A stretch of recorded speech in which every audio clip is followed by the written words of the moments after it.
If you are new to exploring the Christian faith after a lifetime of being a spiritual seeker, this is the number one person you need to avoid.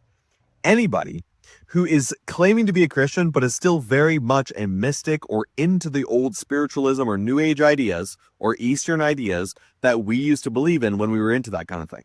There is no mixing these two things. Christianity is completely separate from all that stuff. Jesus's teachings are completely separate from all of that stuff. And so if they say, well, I follow Jesus, but I'm into Christ consciousness. Well, I follow Jesus, but I think that Mary Magdalene was his lover, or I think he was an ascended master, or anyone who says, I follow Jesus, but I wouldn't call myself a Christian, or that's a huge red flag.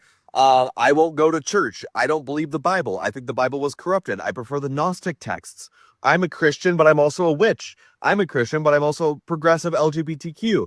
I'm a Christian, but I'm, into oneness. Like any of these types of people, they are not real Christians. They do not have the real faith, and they will deceive you.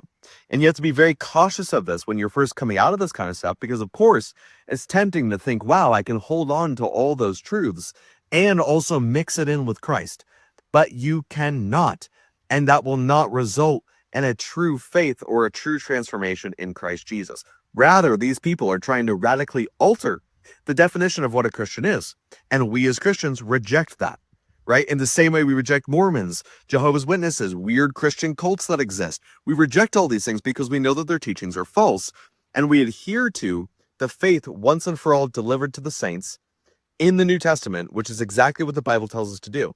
The Bible warns us extensively that people will bring a false version of Christianity and that we should reject them and adhere to the original and the one true version of the faith, because all of these other things are false and the truth is not in them. Now, they will say, well, you're being judgmental. You need to be more open-minded. You're just being religious. You need to embrace all these other crazy ideas. But the thing is, Christianity has a definition. Following Christ has a definition. Christ's message is a specific message. You can't show up and just start radically altering that definition or radically altering that message and claim that you're still a Christian or claim that you're following Jesus when you reject all of his teachings. How are you following Jesus if you radically alter everything he said, taught, and did? That doesn't make any sense. And if we don't defend that, then Christianity becomes so wish-washy, because apparently everyone's a Christian, that Christianity loses all meaning. Right? The definition means nothing anymore. Very similar when men show up and say, we can be women too. Based on what parameters?